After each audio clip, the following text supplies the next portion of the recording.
Alors, Bezrat Hashem, Shavua Tov, on va essayer. Chodesh Tov et Shavua Tov, hein, Chodesh Tov, surtout aussi. En tout cas, voilà, on va essayer de faire aujourd'hui le Daf Kuf Yud Dalet de Maseret Psachim. On en était à Daf Kuf Yud Gimel Amud Bet. On en était, alors, 4 lignes après le début des grandes lignes. Tanoura Banan. On terminait encore un petit peu sur des Hagadot. Et puis après, on va reprendre directement les halachot du Seder. Alors, on en est 4. Vous voyez, troisième grande ligne. Troisième grande ligne. Alors voilà, Tanoura Banan. Shlosha, Chayem, Enam Chayim. Il y a 3 personnes pour qui leur vie n'est pas une vie. Leur vie, elle est désagréable ou elle est pas. Ils n'ont pas une vie agréable. Leur problème, en fait, ce qu'on va citer là, ça leur pose des problèmes et ça fait que la vie pour eux, elle n'est pas agréable. Leur vie n'est pas une vie. Voici ce genre, ces personnes-là. Arachmanim, ceux qui ont trop pitié. Ils ont pitié sur tout et sur tout le monde et sur tout et n'importe quoi. Alors là, cette mida de Rahmanou, c'est vrai que c'est une bonne mida, mais quand on est trop Rahman, alors là, on n'a plus de vie. Pareil aussi à Ratranim, ceux qui sont trop bouillants, ils sont trop nerveux. D'accord. Ils s'énervent sur tout. Alors là, ceux-là, ils n'ont pas de vie, ils sont tout le temps en train de s'énerver. Anine Adat, c'est ceux qui sont ce qu'on appelle les istanis, ceux qui sont très délicats, très sensibles, âmes sensibles.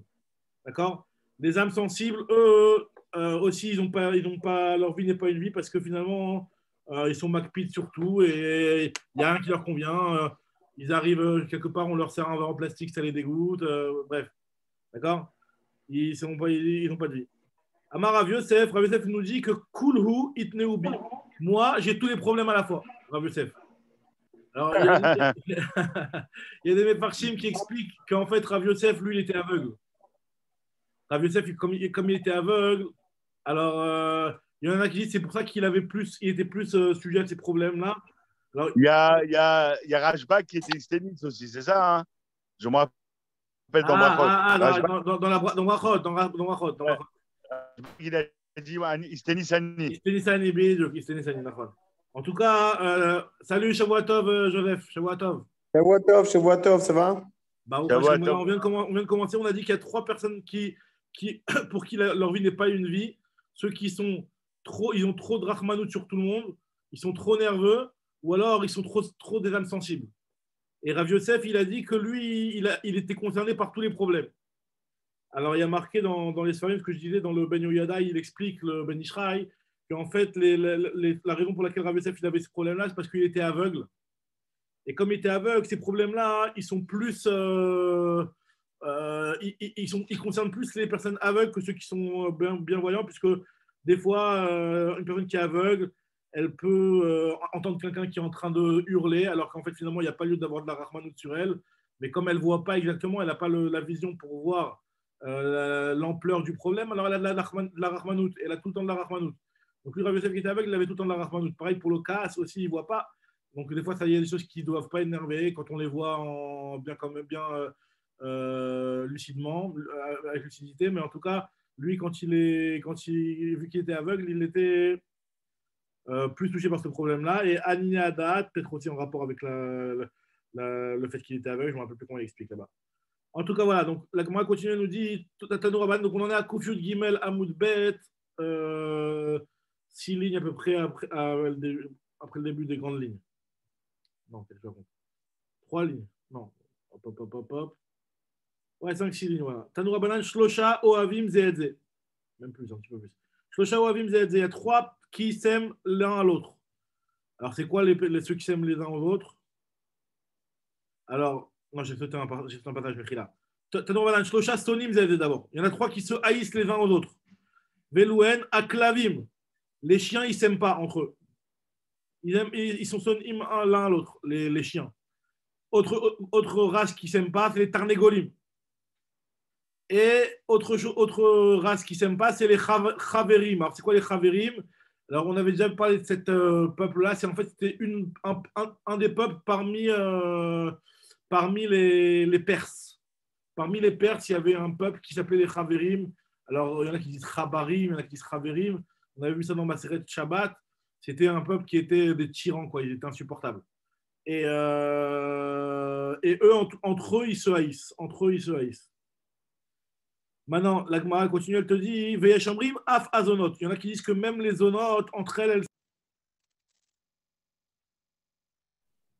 Vous m'entendez? Ça a coupé. Je ne sais pas ce qui s'est passé. 2 secondes, voilà.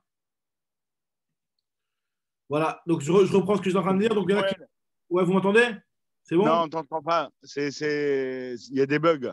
Alors, je vais changer de connexion. Je vais prendre l'autre connexion. Mets-toi sur le routeur, à mon avis, ça va être. Je mets sur le routeur, mais j'espère juste que ça ne va pas tout couper. Attends, j'essaye. Hop.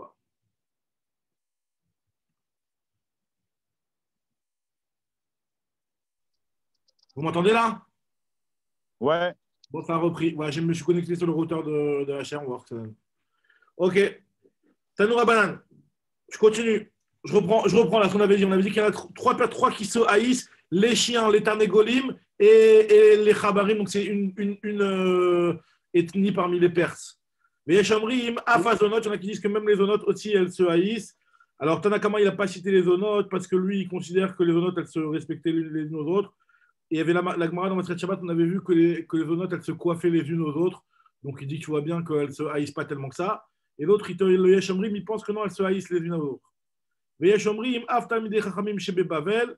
Il y en a qui disent que même les Talmidei Chachamim de Babel, ils se haïssaient, entre guillemets, parce que quand ils étaient en marloquette et qu'il y en avait un qui était contre l'autre, qui se posait des questions, ça pouvait des fois aller jusqu'à de la Sin'a, quoi. En tout cas. Exactement. Excuse-moi, mais là, ouais. Ouais. J'arrive pas à trouver. T'es où là? Je suis sur le DAF. Je suis Kouf Yud Gimel Amoudbet. Alors, j'en fais à peu près 1, 2, 3, 4, 5. Ok, c'est bon. Je suis, c'est bon. Voilà. Merci. Très bien. À peu près une dizaine de lignes après le début des grandes lignes. Voilà. Ok, c'est bon. Très bien. Alors maintenant, la Gemara continue. Tanoura Banan, Shlosha, Oavim, Zeedze. Il y en a 3 qui s'aiment les uns aux autres. Donc, on a vu ceux qui se détestaient les uns les autres. 3 qui s'aiment les uns aux autres, c'est qui? Elouen, Agerim, Avadim, Ve'orvim. Alors, les convertis, ils s'aiment les uns aux autres. Les Avadim aussi, entre eux, ils s'aiment. Et les Orvim, les corbeaux, entre eux, ils s'aiment. Très bien. OK. La Gemara continue à nous dire il y a 4 types de personnes. Arba Anashim, que En Adat, Soveltam, on n'arrive pas, on a du mal à les supporter. En Adat, Soveltam, c'est-à-dire qu'on a du mal à les supporter. Le Dad ne les supporte pas. Velouen, voici ceux qu'on a du mal à supporter. Dal Ge'e, un pauvre qui a de l'orgueil. Le type, il est pauvre, il n'a rien, et malgré tout, il trouve le moyen d'être orgueilleux. Là, celui-là, c'est insupportable. Pareil dans le sens inverse. Achir Mekachesh, un riche qui a de l'argent, qui a les moyens, et qui encore trouve le moyen de nier quand il doit de l'argent à quelqu'un. Au lieu de dire oui, c'est vrai, je te dois de l'argent et de rembourser en se taisant, il vient et commence à nier. Alors là, celui-là, il est insupportable. Troisième chose, Zaken Menaef, un vieux qui, normalement, un vieux à son âge, il ne devrait pas avoir de Tahava, et malgré tout, enfin, il devrait avoir une Tahava plutôt contrôlée, on va dire, et malgré tout, il est Menaef, il fait de l'adultère. Donc lui aussi, c'est quelque chose que Enadat Sobaltan. Et quatrième chose, Parnas Amidgae ala Tzibour, Bechinam, quelqu'un qui est un responsable de communauté, qui prend de l'orgueil par rapport au fait qu'il a, par rapport à son poste, par rapport à son poste et par rapport à son rôle. Mais c'est Bechinam, ça veut dire quoi Bechinam? Ça veut dire que finalement, lui, en contrepartie, il ne fait rien pour la communauté.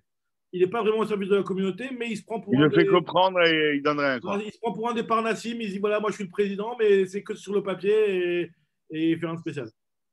Donc lui, c'est-à-dire qu'il n'est pas là au moment où la communauté a besoin de lui.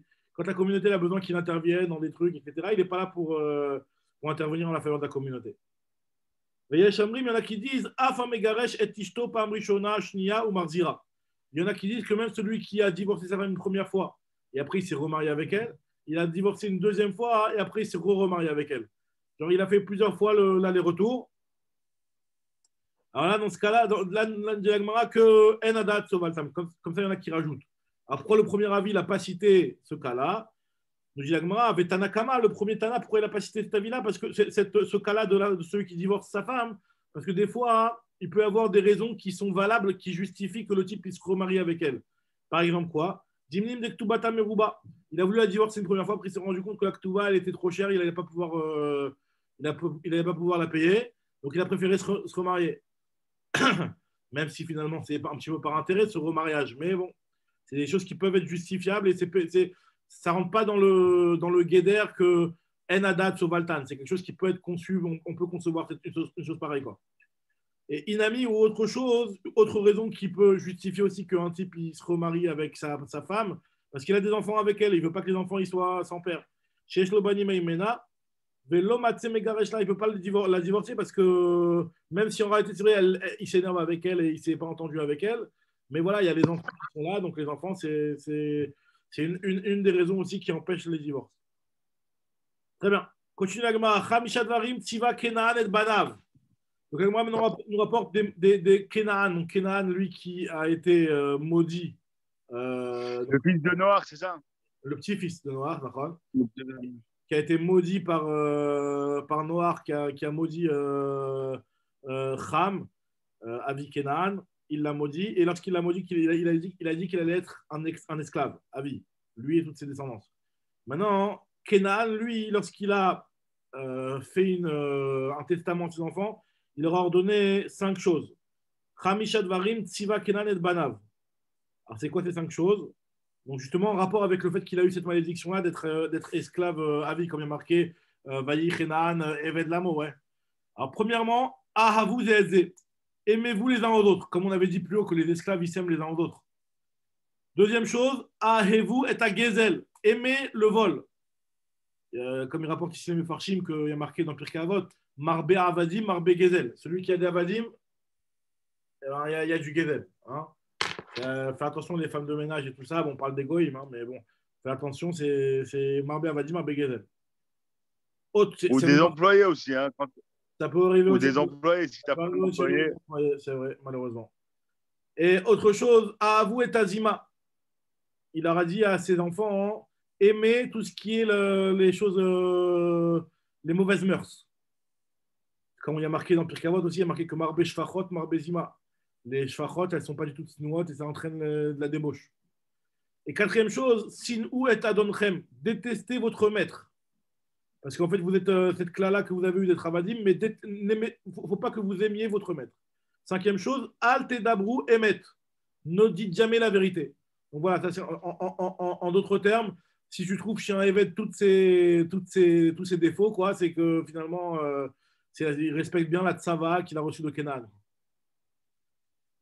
Continue la Gemara. Shishat Varim et Marim Bessous. Il y a 6 choses qui ont été dites concernant le cheval. Aucun rapport maintenant, mais on voit des nombres de choses qui sont dites par rapport à certains types de personnes, etc. On parle maintenant des chevaux. Il y a 6 choses qui sont dites par rapport aux chevaux. Alors, qu'est-ce qu'ils ont les chevaux? Oev et Aznout. Le cheval, il aime le znout. Il est attiré par le znout. Oev et Amilchama. Il aime la guerre. Il aime faire la guerre. Rucho Gassa. Il a de l'orgueil. Le cheval, c'est tout le temps comme ça. Quand tu vois un cheval, c'est la fierté, c'est la gava, le cheval. Moès et Tachena. Il ne supporte pas dormir. D'ailleurs, c'est comme on dit dans Agma, quelqu'un qui dort à peine, on dit il dort comme le sommeil d'un cheval. Et chez Natassus. Chez Natassus, c'est vraiment dormir très peu parce que le cheval déteste le sommeil. Ochel Arbe, il mange beaucoup. Umotsi Kim'a, et il a très peu de sorties. Mais Yeshamrim, il y en a qui disent aussi une autre qualité ou défaut. En fait, là, on a vu des qualités et des défauts un petit peu. On a vu des choses qui ont été dites concernant le cheval. Il y en a qui sont des qualités, il y en a qui sont des défauts. Enfin, des qualités. Enfin, qui sont des petits traits de caractère, quoi, sans être forcément des qualités ou des défauts. Par exemple, Motsi Kima, c'est pas très dérangeant que Motsi Kima, c'est pas forcément un défaut. Enfin, en tout cas, on te dit ici que Yeshamrim, Af Mevakesh la Arog Ba'alav Bamilchama. Aussi un grand défaut que le cheval il a, c'est que le cheval, quand il y a une guerre et qu'il est en train de faire la guerre, il n'a pas de problème à ce que son maître meure dans la guerre. C'est-à-dire qu'au contraire, il est Mevakesh, il recherche à ce que son maître soit tué dans la guerre. C'est-à-dire qu'il va l'emmener dans des endroits dangereux, quoi. Celui qui rechève sur le cheval, ça peut être dangereux, à part si c'est bien faire du cheval, hein, qui sait bien le driver, quoi. Très bien. Continue Agma. Shiv'a Menudim la Shamaim. Il y a 7 personnes qui sont mises en nidouille. Qui sont mis en nidouille, comment on appelle ça comment on dit en nidouille en français? Excommunié. Excommunié, exactement. Alors voici. Elouen, Yehudi, Shen Loisha. quelqu'un qui ne cherche pas à se marier, parce que bien entendu, pour être excommunié, il faut que ce soit quelque chose qui dépende de lui. C'est-à-dire qu'il il a pas de femme, il avait la possibilité, ou en tout cas, il n'a pas fait de recherche pour pouvoir être marié. Et donc, justement, qui ne fait pas la mitzvah de Pirei Verivia, ça, c'est un problème. Autre chose, Sheyesh lo isha ve'en lo banim. Il ne recherche pas à avoir des enfants avec sa femme. Aussi, il en idouille. Ou mi sheyesh lo banim ve'en megadlan le Talmud Torah. Celui qui a des enfants, mais il ne les éduque pas dans le sens de la Torah. Il ne les éduque pas dans le Talmud Torah. Ou mi she'en lo tfilin berosho ou tfilin bizro. Celui qui ne met pas de tfilin, ni sur sa tête, ni sur son bras. Cinquième chose, c'est celui qui il ne met pas non plus de tzitzit bebigdo. Il ne met pas de tzitzit à son vêtement. Ça veut dire qu'il a des vêtements de quatre coins, mais il ne met pas de tzitzit. Donc, bien entendu, il fait une avéra. Mais en plus de ça, il est excommunié. Et sixième chose, c'est celui qui ne met pas non plus de mezouda à son pétard. Il ne met pas de mezouda à sa porte. Et septième chose, amonea minali miraglav. Celui qui ne met pas de chaussures à son pied. Alors, non, mais ça va, tu vois, j'ai un truc, ça fait 2 jours qu'on voit que ça, là. Quoi? Donc, on ne peut pas rester. Ça fait 2 jours qu'on parle des choses, de ne pas marcher pieds nus, machin. Ah, Moi, j'aime chez moi être pieds nus, quoi. C'est un vrai problème ou quoi, alors euh... Ils vont me rester avec des chaussures, alors. Apparemment, c'est vrai que c'est marqué que. Maintenant, après, j'ai l'impression plutôt que c'est quelqu'un qui va se balader dans la rue, là. Parce que là, c'est marqué dans les Mefarshim la raison pour laquelle celui qui ne met pas de chaussures à ses pieds, il est en idouille, parce qu'il le montre comme si que Hachem l'avait oublié, qu'il l'a mis à la rue, quoi. Tu es comme un clochard. Ah, ok, genre, il est pauvre, quoi. Ok. Tu te mets ouais, À mon avis, comme tu dis, Rav Shmuel, ça ne concerne pas quelqu'un qui est chez lui. Je veux dire, dans les pays chauds, au Maroc, en Tunisie, etc., les mecs, ils n'étaient pas tout le temps. Oui, c'est vrai. C'est vrai. C'est vrai. Donc, a priori, hein, maintenant, après, moi, ce qui est marqué ici, c'est vrai qu'on parle de celui qui va se montrer devant les gens comme ça. Et là, oui, effectivement. Très bien. Maintenant, Veyesh Omrim, autre chose. Il y en a qui disent, rajoute un huitième cas. C'est quoi? C'est Af Mishe En Mesef Bechaboura Shel Mitzvah. Celui qui ne s'assoit pas dans dans un groupe de mitzvah, alors dans une seudat mitzvah. Alors, je ne sais pas si vous regardez le Tosfot dans le Daf Kuf Dalet Amud Aleph, il rapporte ici, il dit que c'est le seudat Mila, par exemple. C'est pour ça de là, on apprend que quand on n'invite pas tellement dans les seudats de Brit Mila, parce que si on t'invite à une seudat de Brit Mila et que tu ne viens pas, hein, tu rentres dans le problème de cette Gemara-là, tu peux être en idouille, tu peux être excommunié. C'est pour ça qu'on n'invite pas dans les Brit Milot. Donc, pareil aussi, il rapporte aussi dans les mariages où il y a le mariage d'une fille d'un Tamid Racham ou le mariage d'une fille d'un Kohen. En tout cas, toutes ces choses-là, hein, ce sont des Seudot Mitzvah. Et donc, celui qui ne participe pas aux Seudot Mitzvah, en gros, c'est lui aussi, il est bénidouille, d'après ce Yachamrim. Alors, elle continue maintenant, elle nous raconte un petit peu de la route de Rabbi Yossi Ish Utzel. Amar Rabbi Rabbi Shmuel Bar Marta, Amar Rav Mishum Rabbi Yossi Ish Utzel. Donc, 3 halachot. Quelles sont les halachot qui sont rapportées de Ish Utzel? Alors, première halacha, c'est Minaïn. Non, j'ai tenu. Ça va, ça. Minaïn she'en shoalin bekaldim. D'où sait-on qu'on n'a pas le droit de demander et d'aller demander kaldim? Alors, kaldim, c'est les voyantes. D'où on sait qu'on ne doit pas consulter les voyantes. Chez Neymar, tamim tiei machem lokecha. Tu dois avoir confiance en Dieu et laisser les choses aller à ce que Dieu a prévu et pas commencer à chercher à voir l'avenir et des trucs comme ça. Deuxième chose, Minaïn, c'est la deuxième chose que Rabbi Yossi Ish Utzel a dit. Minaïn ayodea bechavero sheu gadol mimenu afilu bedavar echad shechayav linok bo kavod. Tu as ton ami et tu sais que ton ami il est plus grand que toi, ne serait-ce que dans un domaine, tu dois lui montrer du respect. Par exemple, on sait que Joseph il sait bien faire des médicaments, mieux que nous, on doit le respecter. Arié, on sait qu'il sait faire de la programmation, on respecte. Et Ethan, on sait qu'il fait des bonnes grillades, on respecte. En tout cas, voilà. En tout cas, chacun, on respecte pour ce qu'il est. En tout cas, chaque chose, ça doit nous apporter de la hanava, quoi, et soit de la hanava ou soit carrément du respect envers l'autre. Que voilà, lui, il a quelque chose de respectable, tu dois mettre son côté positif en relief, quoi. Autre chose, nous dit alors chez Neymar, quand c'est marqué dans le Passouk, il y a marqué, c'est un Passouk qui est marqué concernant Daniel, dans le Sphère Daniel. lui qui était un des princes du roi, enfin un des ministres du roi Dariavesh, il y a marqué que le Melech là-bas, il a dit Kol kabel di ruach yatira be, puisque lui, il avait un ruach yeter, c'est-à-dire qu'il avait un ruach chokma en plus. Après, il y a marqué dans la suite Malka asit la kmute al kol malchuta, c'est-à-dire que le Melech, lui, il a pensé, il l'a mis en tant qu'empereur parce qu'il avait justement quelque chose en plus. Donc, on voit que quand il y a quelque chose en plus, quand quelqu'un il a quelque chose en plus, tu dois le respecter pour ça. Et troisième chose qu'il a dit, Yossi Shutzel, Ayoshevet Aldam Toar, Asura les Shamesh. Alors, ça, c'est une femme qui, une halakha par rapport à Nida cette fois-ci, une femme qui est en train de passer une période qu'on appelle une période où elle est Yoshevet Aldam Toar. Ça veut dire qu'en fait, finalement, c'est comme la femme. Et quand elle est enceinte, c'est ça? Après l'accouchement, oui, exactement. Après l'accouchement, voilà. Après l'accouchement, il y a les jours de Touma. Par exemple, pour la fille, c'est 14 jours. Pour le garçon, c'est 7 jours. Et après, pour le garçon, par exemple, il y a 33 jours où, même si elle a du sang, elle est théora. Elle peut aller avec son mari, même si elle a du sang. Alors, on ne parle pas bismanazé, on a des chumrot, etc. Je ne rentre pas dans les détails bismanazé. Mais en tout cas, Mekaradi Minatora, une femme pendant les 33 jours. C'est du dam toar, ouais. C'est ce qu'on appelle du dam toar. Alors, il te dit que le dernier jour du dam toar, la femme elle a un écoulement sans arrêt. Et le dernier jour, on te dit il vaut mieux pas aller avec elle. Parce que c'est vrai qu'elle est Yoshevet al dam toar et que pour l'instant, c'est un sang qui est tahor. Alors, mais quand tu passes, enfin plutôt le premier jour de la fin des dam toar, ne va pas avec elle, attends une petite période de voir si son sang il continue pas. Parce que si elle a eu du sang pendant la période de dam toar, peut-être que ça va continuer pendant la période qui n'est plus la période de dam toar. Et donc, finalement, il y aurait un chiyuv karet. Donc, attends un petit laps de temps pour voir est-ce qu'elle a encore cet écoulement-là qui, cette fois-ci, la rendrait tamée. Alors, nous dit la Gemara, combien de temps? Amara Ona. Alors, Ravi nous dit une Ona. Alors, c'est quoi une Ona? Alors, une Ona, en général, c'est ce qu'on appelle une Ona. Dans la journée, il y a 2 Onot. Il y a le jour et la nuit. Alors là, la première Ona qui, après qu'elle termine sa période de Dam Toar, c'est la nuit qui va suivre le 40e jour, d'accord? Parce qu'il y a 7 jours et 33, donc la nuit qui va suivre le 40e jour.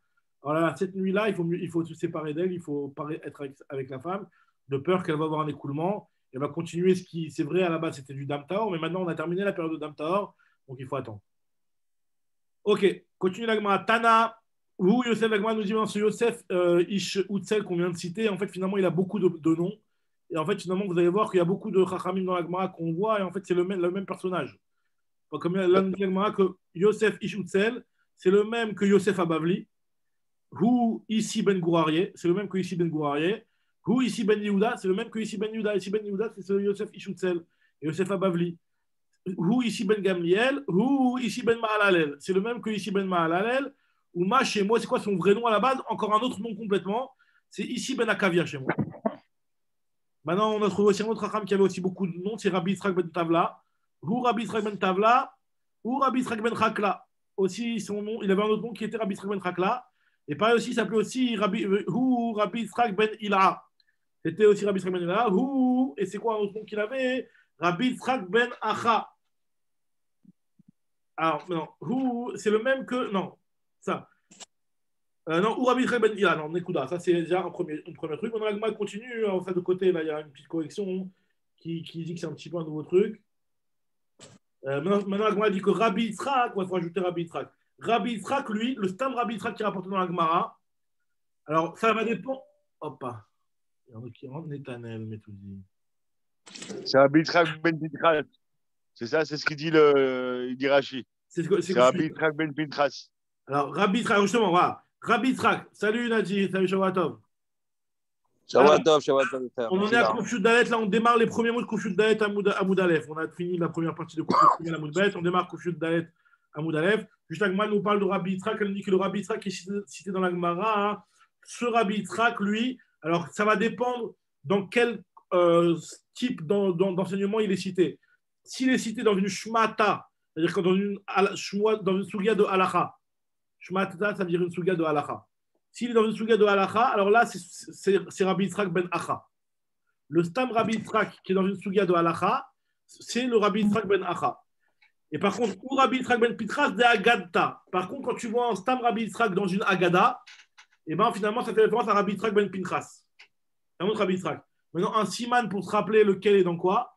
Mais simaner, Shemaouni Achai Ve'ami. Un passage dans Divrei Yamim qui dit que Shemaouni, Shmatata, c'est quoi? C'est Achai. Achai, c'est Rabbi Yitzhak Bar Acha, quoi. Une Shmoa, c'est Rabbi Yitzhak Bar Acha. C'est un petit moment technique, quoi. Continue la Gemara. La Gemara, maintenant, elle nous rapporte. Mais en fait, Mechila Bishmuel, Ouais. tous ces noms là, c'est des surnoms en fait. Il peut pas, le mec, il peut pas avoir. Exactement, ouais. Il peut pas avoir 6 blases.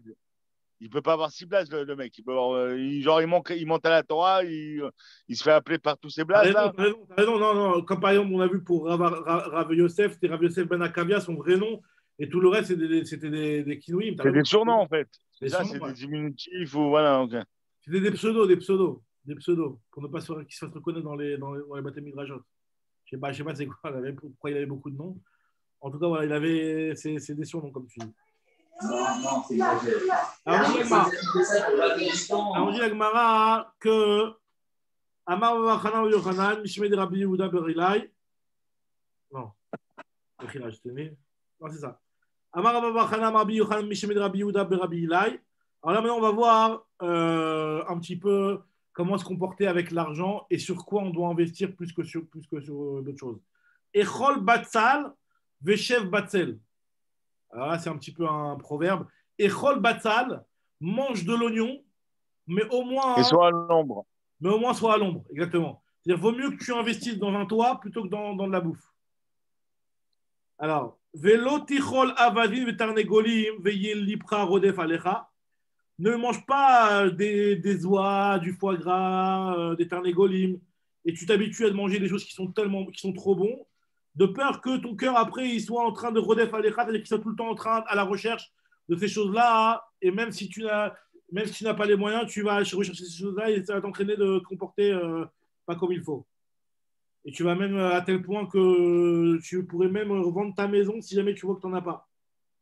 Il te dit, Pachot mais mechlach ou mishtayach, diminue dans ta boisson et dans ta nourriture, mais tosif al dirater et rajoute-toi de l'immobilier. Au mieux que tu agrandisses ta maison, plutôt que tu agrandisses le nombre de plats que tu as dans ta table. Kiata Oula nous dit que lorsque Oula il est venu d'Eretz Israël en Bavel, Amar il a dit, Matla, Matlin, Bemarava, il y a un machal que les Israéliens, parce que lui venait d'Eretz Israël, et il est parti en Bavel pour leur raconter ça. Il y a un machal que les Bnei Israël ont l'habitude de dire. Regardez le machal. Des achal eliata, celui qui mange de la queue c'était une viande qui était très grasse. Donc celui qui mange cette viande qui est grasse, donc c'était un truc du genre de luxe, quoi. Taché be'ilita, c'est un petit peu un jeu de mots, alita avec un F, ilita avec un il. Il va se cacher dans la aliyah, à l'étage, quoi. Il va se cacher à l'étage. C'est-à-dire que si jamais il doit de l'argent à ses créanciers, ils vont arriver chez lui pour lui ramasser l'argent, et le type, il va se cacher dans le grenier.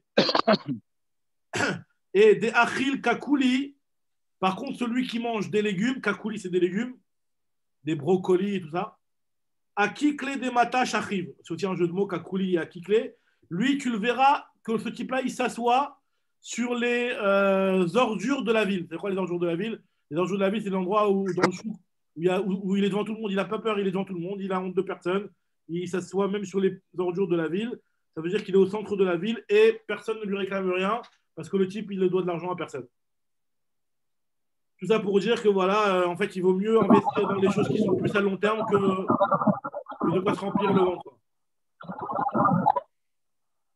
Ok? Alors, nouvelle Mishnah. Maintenant, on va commencer à voir tous les inyanim de la Gada de Pessah. Nous dit la Mishnah. Donc là, on va voir tout le seder de l'El Pessah, comment ça se passe avant la Seouda, après la Seouda, le premier verre, deuxième verre, tout ça. Alors, nous raconte la Mishnah. Masgulo Kos Rishon. On a servi le premier verre de Herba Kosot, sur lequel, d'après Bet Shammai Omri, Mevarech Halayom, Vacharkam Mevarech Halayayin. D'abord, on fait Mekadesh Israël Ve'azemanim, et après, on a vu dans Brachot. Comme Shabbat, ouais. Non, pas comme Shabbat. Non, dans l'Archita, ils font ça, non c'est ça, oui, c'est ça. On a vu ça dans Brachot, exactement. Ouais. Ou Bet Hillel Omri, Mevarech Halayayin, Vacharkam Mevarech Halayom, d'après Bet Hillel, On fait d'abord la bracha Boré par Geffen et puis après la bracha sur le Kiddush Hayom. Tanoura Rabbanan dit la Gemara. Donc ça, c'est dans cette bracha-là, on l'avait déjà vu dans Masot Brachot. Dvarim chez Ben Bet Shammai ou Bet Hillel Seuda, parmi les choses sur lesquelles Bet Shammai et Bet Hillel sont en discussion, il y a la chose suivante. Bet Shammai Omrim, que concernant le Kiddush de soir de Shabbat ou de soir de Yom Tov, Mevarech al Hayom, Achakam Mevarech al Hayayin. D'après Bet Shammai, on fait d'abord la bracha sur le jour du Shabbat ou sur le jour du Yom Tov, et après la bracha sur le Yayin. Pourquoi? Mi pene chez Hayom gorem la Yayin chez Yavo. C'est quoi qui entraîne la bracha sur du vin? C'est le fait que c'est un jour qui soit kadosh. Donc, ce qui entraîne la bracha, c'est le yom. Donc, d'abord, tu fais kiddush hayom, mais kadesh shabbat, et après, le répère geffen. Et autre raison, il faut le dire comme une autre raison, ukvar kiddush hayom. Et en plus, une autre raison pour commencer par le kiddush, parce que le jour a déjà été sanctifié. Donc, c'est-à-dire le jour du Shabbat est déjà rentré. Donc, c'est pour ça que même Yahin Loba, et le vin n'est pas encore amené sur la table. Donc, ce qui est arrivé en premier, c'est le jour du Shabbat, avant même le vin. Donc, c'est pour ça qu'on a commencé par Shabbat. Donc, deux raisons d'après Bet Shammai pourquoi on commence par le Kedushat Hayom et après on fait le Boré par Geffen. Soit, première raison, parce que c'est la Kedushat Hayom qui entraîne que le vin soit amené. Et deuxième raison, c'est parce que dans l'ordre chronologique de ce qui arrive en premier, c'est d'abord le Shabbat et après le vin, on l'amène à table. Bet Hillel, eux, ils ne sont pas d'accord avec ça. Bet Hillel Omri, Mevarech alayayin, vachakar mevarech alayom. Eux, ils te disent d'abord, on fait d'abord sur le Boré par Geffen et puis après sur le Kiddush Hayom. Pourquoi Mipeni shayayin, gorem, la Kiddush était amère? C'est grâce au fait que tu as du Yayin que tu peux faire le Kiddush. Si tu n'avais pas du vin, tu ne peux pas faire le Kiddush. Alors, de vin ou de pain, hein. Quand on parle de vin, ici, c'est l'abdaka le vin. C'est le vin ou le pain. Il faut au moins ou du vin ou du pain pour pouvoir faire le Kiddush. Autre explication qui donne Bet Hillel. Davaracher, birkat hayayin, tadira. Le vin, c'est-à-dire, c'est quelque chose qu'on a plus l'habitude de faire que le Kiddush. On a plus l'habitude de faire le Boré Geffen que Mekadesh Shabbat. Ou birkat hayom et natadira. Tandis que la bracha du Kiddush Hayom, de Mekadesh Shabbat ou Mekadesh Israël Vazemanim, c'est moins fréquent et on connaît le principe qui nous dit que tadir vesheno tadir, tadir kodem. On fait d'abord ce qui est le plus fréquent. Et c'est quoi la halakha comme Bet Hillel, bien entendu? Veil cheta quel divrei Bet Hillel. Pourquoi on a besoin de nous préciser que la halakha comme Bet Hillel? La Gemara va expliquer tout de suite. Alors déjà, premièrement, la Gemara veut essayer de comprendre pourquoi on a besoin de chacun donner deux raisons. Pourquoi ils ont donné deux raisons chacun? Ils ne se sont pas suffis d'une seule raison. Maï davar acher. Pourquoi là on est surtout d'après Bet Hillel? D'après Bet Hillel, comme qui la halakha a été tranchée. Pourquoi il a eu besoin de donner la deuxième raison? Maï davar acher. On dit la Gemara vechitema hatam tarte achachada. Peut-être tu croire que par rapport à Bet Shammai, il a deux raisons, lui. Donc peut-être que c'est lui qui a raison. C'est pour ça qu'il vient Bet Hillel donner lui aussi deux raisons. Peut-être croire que lui, il en a deux et nous, on n'en a qu'une seule. C'est pour ça qu'on va dire que nous aussi, on a deux bonnes raisons de dire qu'on commence d'abord par le Boré par Geffen et après le Kiddush Hayom. Atam tarte achachada. On dit Achanami tarte nous. Là aussi, on a deux raisons puisqu'on a la raison de Tadir Beshemo Tadir Kodem. Alors continue la Gemara en expliquant la Braïta. Il y a marqué on a dit dans la Braïta que halakha qui est livré Bet Hillel. Pourquoi on a besoin de nous dire ça? On sait très bien que l'halakha est tout le temps comme Bet Hillel. Halakha qui est livré Bet Hillel, pshita, c'est pas shoot, des hanafik batkol. On sait très bien, hein, comme on a vu dans Maseret Rouvin, qu'il y avait une batkol qui était sortie, qui avait dit que l'halakha, elle était tout le temps comme Bet Hillel. Pourquoi la Braïta? Ouais, mais c'était avant la batkol. Ouais, alors, Khazak, la Gemara, on avait déjà vu ce genre de questions et ce genre de réponses. La réponse Khazak est la Gemara répond première réponse, Iba et Tema, Kodem batkol, avant la batkol. On a besoin de préciser que l'halakha est comme Bet Hillel. Oui, Baïtema, d'après Rabbi Yoshua, qui lui ne donne pas d'importance, et lui, Rabbi Yoshua, il n'acceptait pas de trancher selon la batkol. Rabbi Yoshua, il Amar El Mashgichin Babatkol. Lui, il y avait une histoire dans Bava Metzia, là-bas, dans le 4e Pérec. Avec le Tanour, ouais. Le Tanour, c'est ça. Exactement, avec Rabbi Eliezer, Rabbi Yoshua, et que la batkol, elle a donné raison à Rabbi Eliezer. Il a dit non, moi, je n'écoute pas la batkol. La Torah, elle est Lav Bashama Yimei, elle est ici, la Torah, on n'écoute pas la batkol. Et donc, lui, il ne tenait pas compte de la batkol. Donc, pour lui, on a besoin de te dire que la halakha est comme Bet Hillel. Très bien. Continue la Gemara. Nouvelle Mishnah. La Mishnah continue maintenant sur le Seder de Pessah. Eviou les fanav. Donc là, on est après avoir bu le premier verre. Kadesh ou Khatz. Ok, on va voir c'est quoi cette histoire de Khatz Karpas. On lui emmène des Hirakot maintenant. Eviou les fanav. Maintenant, on va lui emmener des Hirakot. Et qu'est-ce qu'il fait avec ces Hirakot? Mais tabel. Bechazeret, Metabel Bechazeret. Hachemagia, les parperet à pâte. Là, on va voir que on va lui emmener quelque chose qu'il va utiliser en tant que trempé pour la tremper. Et cette chose-là, c'est la chazeret. Alors, la chazeret, on va voir que la chazeret, c'est le maror en réalité. À la base, on va voir dans la Gemara plus tard hein, que finalement, à ce moment-là, dans la Mishnah en tout cas, ils utilisaient le maror en tant que carpas. Donc, le Boré Peri Adama, à la base, il était fait sur le maror. La Gemara va expliquer qu'il y a d'autres coutumes. Mais en tout cas, c'est ça que la Mishnah elle parle. Metabelet bechazeret, on trempait la chazeret. Hachemagia les parperet à pâte jusqu'à ce qu'on arrive à parperet à pâte. Alors ça, une seconde. Jusqu'à ce qu'on arrive après ce qu'on va manger avec le pain. C'est-à-dire que ce qu'on trempait pour l'instant, c'était juste une trempette comme ça, comme on va voir dans la Gemara pour que les enfants posent la question. Jusqu'à ce qu'on arrive vraiment où on va manger la matzah. Et quand on va manger la matzah, c'est juste après qu'on va manger le vrai maror. Mais pour l'instant, ce n'est pas du tout en tant que vrai maror. Alors, la Mishnah continue, elle te dit et vu les fanav matzah, on lui a emmené la matzah, vechazeret et la matzah donc pour faire la mitzvah de motzi matzah et chazeret pour faire la mitzvah de maror et la charoset ou shnetav shilim et aussi les deux plats. Là, on va voir qu'il y avait deux plats qui vont être en zecher, les chagiga et les korban pesach, on verra juste après. Maintenant, nous dit la Mishnah que charoset mitzvah, enfin plus chez charoset mitzvah, on emmenait la charoset bien que la charoset c'était pas obligatoire. Rabbi Eliezer ben Rabbi Tzadok Omer, il te dit non, c'est mitzvah. Mitzvah dans le sens obligatoire. Alors, on verra juste après dans la Gemara un petit peu dans le détail sur ce truc-là. Alors, continue, nous dit la Gemara. Non, mais c'est Mikdash Todé. Ou Mikdash, il y avait encore au Beth Amikdash, ce qui se passait, c'est quand Yomevim, les Fanav, vous chez le Pessah, on emmenait au Beth Amikdash, on emmenait aussi le soir de Pessah, bien entendu, le Korban Pessah qui allait être consommé tout de suite partout au Beth Amikdash. Très bien. Alors maintenant, on dit la Gemara, Amar Resh Lakish, Zot Omeret, alors lui, Resh Lakish dit voilà, je vais apporter une preuve de la Mishnah que mitzvot tzrichot kavana. Alors dans notre Mishnah, il y a marqué qu'on faisait premièrement une première trempette du maror et deuxièmement après on faisait vraiment le vrai maror qui était après la matzah. Donc nous dit Resh Lakish, du fait qu'on voit que la première fois où on a amené le maror c'était pas suffisant, on voit que mitzvot tzrichot kavana, que pour accomplir la mitzvah il faut avoir la kavana de l'accomplir. Et c'est pour cela d'ailleurs que la première fois lorsqu'on a apporté le maror, vu qu'on ne le faisait pas avec la kavana, donc c'était pas valable. Donc c'est pour ça qu'on a besoin de l'apporter une deuxième fois le maror. Et c'est à ce moment-là qu'on fera la mitzvah. Mitzvah tzrichot kavana. Kevan de l'obéidan chiyuva de maror ou de achila. Et la première fois, vu qu'il a mangé alors que ce n'était pas encore l'obligation du maror, il a juste emmené pour faire Boré Peri Adama dessus. Hop, voilà Nati qui est là. L'autre Nati. Ou Boré Peri Adama ou de achila. Baruch haba. Shavua tov u'mazal tov. Chodesh tov. Alors, on en est à Dafkouf, Shuddalet, Amoudbet. On a commencé à parler du maror et de la matzah, du maror, tout le céder du soir de Pessah.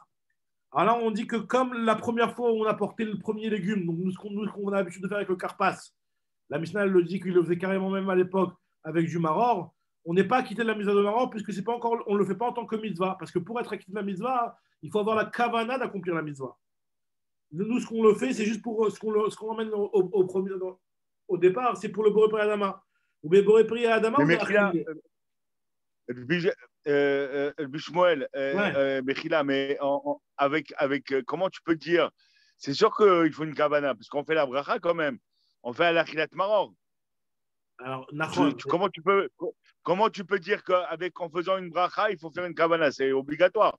Tu fais Baruch Hashem à l'achilat maror. Le problème, c'est que la première fois, quand on a goûté le maror au début et qu'on n'a pas fait encore la bracha de l'achilat maror, pourquoi on ne serait pas acquitté de la mise de maror à ce moment-là? C'est certes, tu n'as pas fait la bracha de l'achilat maror, mais tu as mangé le maror. Alors, si on disait qu'il ne faut pas de kavana, normalement, tu pourrais être acquitté même par la première que tu as mangé. Ok, tu as mangé sans avoir la bracha de l'achilat maror, mais on sait que la bracha n'est pas mais à kevet. Dans toutes les mitzvot, quelqu'un qui met le tefillin, il a oublié de faire la bracha de tefillin, il est acquitté de la mitzvah de tefillin. La bracha, elle n'est pas mais à kevet tout le temps sur la mitzvah. Donc là, qui nous dit que du fait qu'on te demande d'apporter et de faire une deuxième fois le maror, ça veut dire que ce que tu as fait la première fois, ce n'était pas suffisant, hein, puisque mitzvot, srichot kavana. Pour être acquitté de la mitzvah, il faut avoir la kavana, et sans la kavana, tu n'es pas acquitté. Maintenant, et ce qu'on emmène, c'est juste pour faire Boré Peri Adama. Dilma lo ikaven le maror. Et donc, il karba et le meidar la boulé. Donc, peut-être, au ce moment-là, il n'a pas la kavana pour le maror. Alors, quand on dit peut-être, ça veut dire que finalement, une fois qu'on a fixé le maror en deuxième étape, donc c'est sûr qu'on va pas avoir la kavana pour le maror. Mais en tout cas, il te dit que la raison pour laquelle on l'a fait une deuxième fois, c'est qu'à partir du moment où on l'emmène au début pour faire Boré Adama, peut-être que le type ne va pas penser au maror. Et donc, on t'emmène une deuxième fois. Dans un deuxième temps, on t'emmène le maror. Et à ce moment-là, il va avoir la kavana. Dilma ikaven le maror. Il karba et le meidar la boulé. Des shem maror. Parce que si tu me dis que mitzvah, l'obaya kavana, si tu me dis qu'il n'y a pas besoin d'avoir de la kavana pour la mitzvah, lama lechat retiboulé, pourquoi on trempe deux fois? La première fois où on a ramené le maror et on a fait Boré Adama dessus, donc comme j'avais expliqué, parce que eux, à la place du karpas, ils amenaient du maror. Donc, Ahatabil, tu l'as déjà trempé une fois, tu l'as déjà fait une fois le maror. Donc là, la Gemara te prouve de là que forcément, mitzvot, trichot, kavana.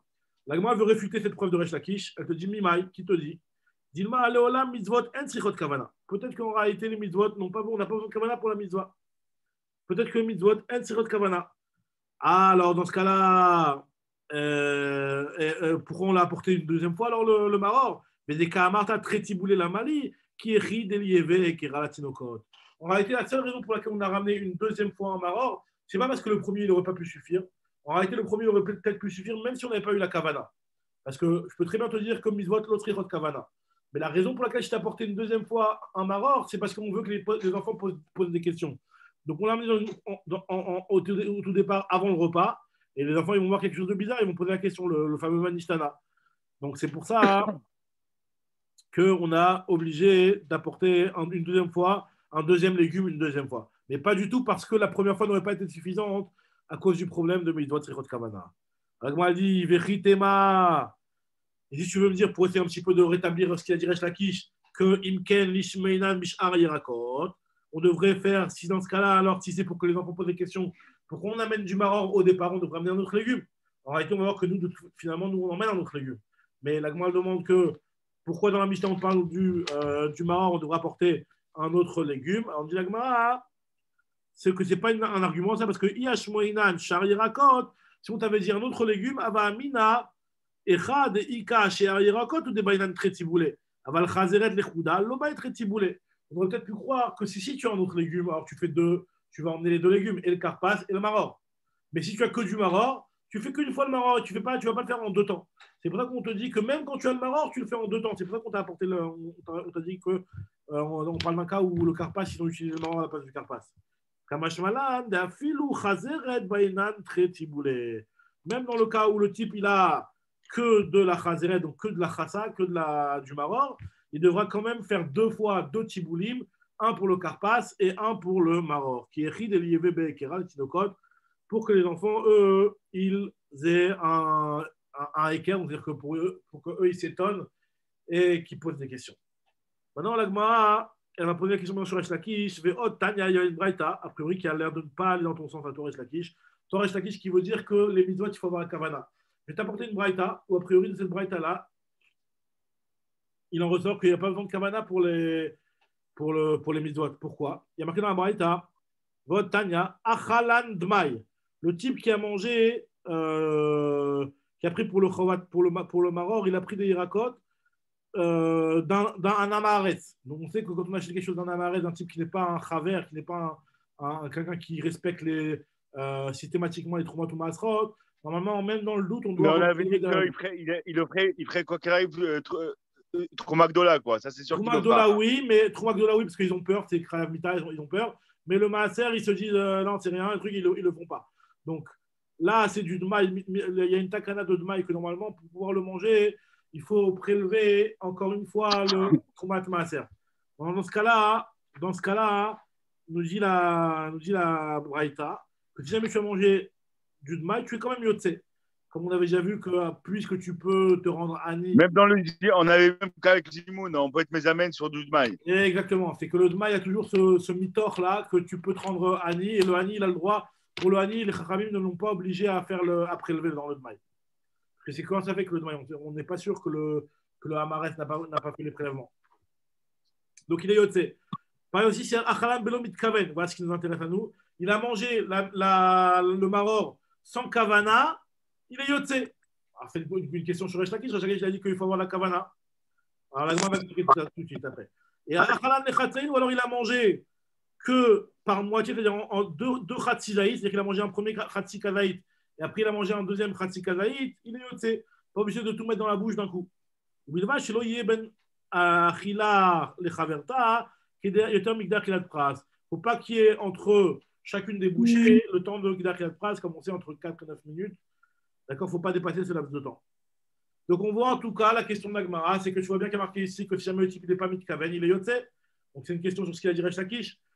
Réponse de l'Agmara, Tanaï. En fait, c'est une marloquette Tanaïm. Est-ce que celui qui mange sans kavana, il est yotze ou pas? C'est vrai qu'il y a marqué dans cette braïta-là que celui qui mange sans kavana, il est yotze. Et c'est vrai que d'après cette braïta-là, mitzvot, l'autre srichot kavana. Mais il y a une autre braïta qui pense que mitzvot srichot kavana, comme c'est marqué dans la braïta, Rabbi Yossi Omer, celui qui n'a pas de légumes, il a que de la chazeret. Afalpi shetibel vachazeret mitzvah le avi le fanav chazeret vecharoset ou shnetav shilim. Même si ce type-là, il n'a que de la chassa, il doit encore ramener une deuxième fois pour faire la mitzvah de maror en ramenant de la chazeret et enfin c'est-à-dire la laitue quoi, le charoset et les shnetav shilim, comme on verra justement après cette histoire de shnetav shilim. Alors, moi, te dit, mais qui te dit que Rabbi Yossi, lui, pense que mitzvot srichot kavana va kate mimai dilma kasava Rabbi Yossi mitzvot en srichot kavana. Et que Rabbi Yossi pense qu'il n'y a pas besoin de kavana pour les mitzvot. Il y a des baïlan très tiboulés, la raison pour laquelle on a besoin de tremper deux fois, qui est ridetive qui pour les enfants. Alors, moi, je dis non, une ken mai mitzvah. Si vraiment c'est ça, alors je ne comprends pas. Mai mitzvah, c'est-à-dire que je ne comprends pas pourquoi je me dis mitzvah. Qu'est-ce qu'il a dit Rabbi Yossi dans son Lachon? Il a dit mitzvah. Comment Mechila? Rabbi Yossi avait dit mitzvah la vie fanav. Mitzvah la vie fanav. Le Lachon de mitzvah, ça n'aurait pas été une mitzvah. Mais si vraiment lui pensait que on est déjà yotze avec la première fois, il n'y a pas de mitzvah, tu as déjà fait la mitzvah. Donc du fait qu'il a dit mitzvah, forcément on comprend de là qu'il pense que mitzvot, srichot kavana, et donc ce qu'il avait fait au départ, ça ne marche pas. On va s'arrêter là, bien on va reprendre demain à partir de Maïchinet Afshilim. Chazak Ubaruch. Chazak Ubaruch.